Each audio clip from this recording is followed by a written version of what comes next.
distinguished guests from India and abroad,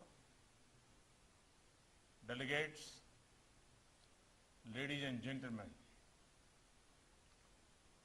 अभी प्रवीण जी को मैं सुन रहा था, छोटी छोटी गुजारिश थी उनकी, लेकिन लग रहा है छोटी छोटी डायमंड जितनी ताकत वाली थी।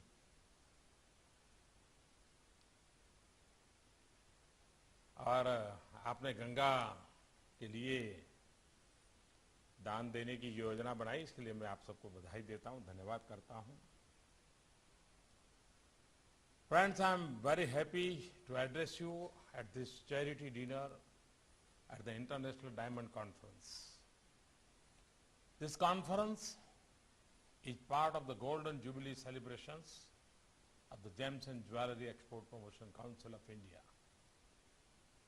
The conference on the theme of Mines to Market 2017 brings together miners, diamond companies, experts, retailers, bankers, and analysts from across the globe. Since the council was created 50 years ago, India has made rapid strides in this industry. As you all know, India is now the world's largest manufacturer of cut and polished diamonds. The gems and jewelry sector is one of the leading sectors in India in terms of value of exports as well as employment generation. In the last 4 decades, India has emerged as the leader in diamond manufacturing and export. Exports of gems and jewelry from India account for 15% of India's total merchandise exports. This is one of India's success stories. From just $28 million in 1966-67, exports reached $1 billion in 1982-83 and $2 billion in 87-88. It crossed $10 billion in 2003 and 4, $20 billion in 2007 and 8, and is now nearly $40 billion.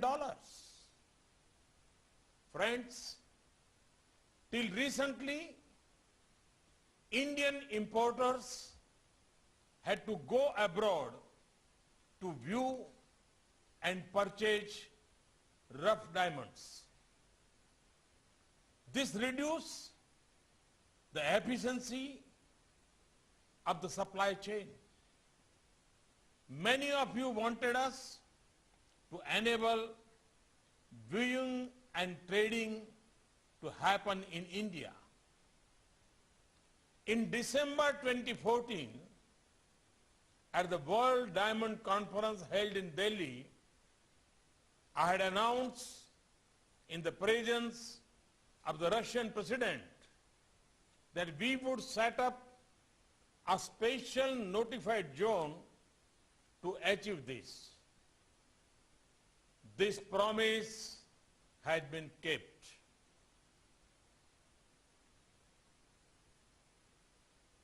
Amendments had been made to our laws to enable rough diamonds to enter and exit duty-free for the purpose of viewing. The special notified zone at the Bharat Diamond Boards became operational in November 2015. This has already shown good results. Earlier, only 80 to 90 big merchants used to get access to global rough diamonds by traveling to Belgium, Africa, and Israel.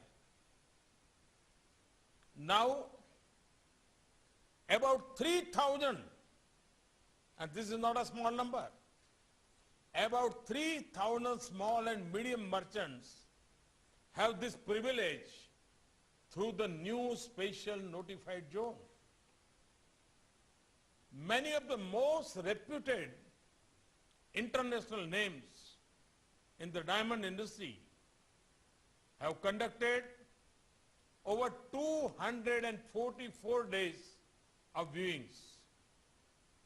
My intention is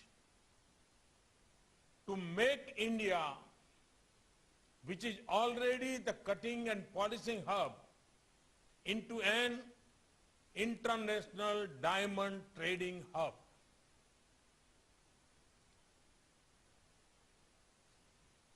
Ladies and gentlemen, our goal is to transform India in one generation. Since taking office, this government has placed emphasis on many transformative initiatives. Make in India is one of them. Our aim is to make India a preferred destination for manufacturing. In the last 50 years, the gems and jewelry sector has accounted for $475 billion of exports. This is despite the fact that India has little diamond or gold production. Another important initiative is Skill India. Skill India aims to ensure that new attendants to the workforce have the necessary skill to contribute to the economy of the 21st century. The gems and jewelry sector employs 4.6 million people. Out of this, 1 million people are in the diamond industry alone. Thus, the gems and jewelry sector is a prime example of the potential of Make in India and Skill India.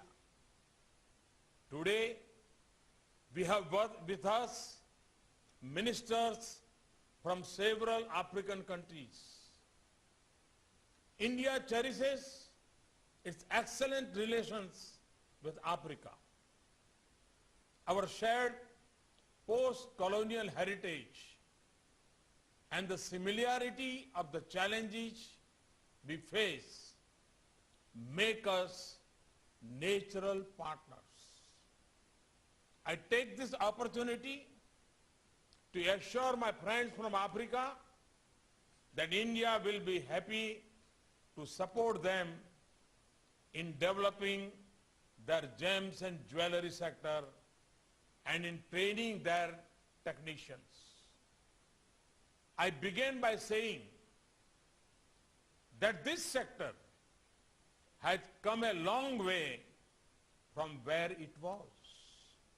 However, it is still far, far behind where it should be. Our strongest area is diamond cutting and polishing. In terms of the global value, in the gems and jewelry market, our share is lower than it should be. Our future is much bigger than cutting and polishing alone. We have a lot of unexplored potential. Let me ask you a question. What is your strategy for increasing India's share of the handmade jewelry market. I'm told that to a significant extent, Indian exports are importer-led. The specifications and designs are based on preferences given by importers. This means that India is a follower of global fashion rather than a leader of global taste. This does not do justice to our rich experience and abundant design talent. Let me give an example. India has many famous icons, sculptures, and statues dating back over 2,000 years. Many of them are shown wearing jewelry. These works of art have captivated people from around the world. Have we documented this? Have we thought of promoting jewelry based on these works of art? Friends, we live in an era where clothes retailers change people's preferences. Even hairdressers change hairstyle fashions of their clients. We live in an era where diamonds are used in spectacles, watches, and pants. Can't our jewelers, with their skills, strengths, and heritage, create and change global tastes and fashions? In order to be able to influence and change global fashion, our industry first need to have a thorough knowledge of its market. The industry collectively needs to study and understand the end user and what they want. For example, some areas and some groups may prefer gold, others silver, and yet others platinum. The basic point is that we cannot be world leaders without first connecting strongly with the client. E-commerce makes it much easier to establish direct contact with the end user. This is a golden opportunity for the Indian industry. The industry could think of encouraging startups by young entrepreneurs who can create a growing market for made-to-order Indian jewelry. There was a time in the past where some products from India had achieved a global reputation. Today, India has acquired a global brand for high skills and excellence in software. We are yet to do that in jewelry. If we do that, the potential is huge. This is a task which the Council should take up in right earnest. But the states also have a role to play. Since taking office, we have encouraged state governments to take an active role in export promotion. I hope the industry is in constant touch with all the states. Apart from exports, India, as the fastest growing economy in the world, We also increase domestic demand. It is important for the industry to plan its growth, but that is not enough. It is also necessary for you to think of the weakest among you. The council should consider taking a census of the lowest paid and least prosperous persons in your industry. For example, the workers living in a place like Jaipur, Thrissur, Varanasi, Rajkot, Jaipur, Coimbatore. Can the industry ensure that every one of them is enrolled in the government's low-cost social security schemes like the Pradhan Mantri Suraksha Bima Yojana for accident insurance, the Pradhan Mantri Jeevan Jyoti Bima Yojana for life insurance, and the Atal Pension Yojana for an assured minimum pension. The accident insurance cost is about ₹1 a month. ₹1 a month. And the life insurance costs about ₹1 a day. A bank deposits of approximately 5,000 rupees would earn enough interest to pay this premium permanently. Friends, India will celebrate the 75th anniversary of its independence in 2022.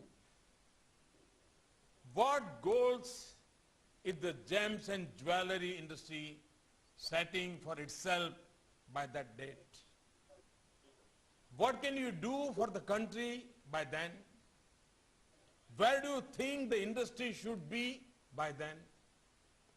How will you get there? How many new jobs can you create? I call upon you to give this a serious thought and come up with a plan. If changes are needed in regulations, I ask you to come up with specific and practical suggestions. We can certainly consider them if they are in the interest of our country. I conclude by thanking you for this opportunity to share my thoughts. I wish the conference all success. Thank you very much.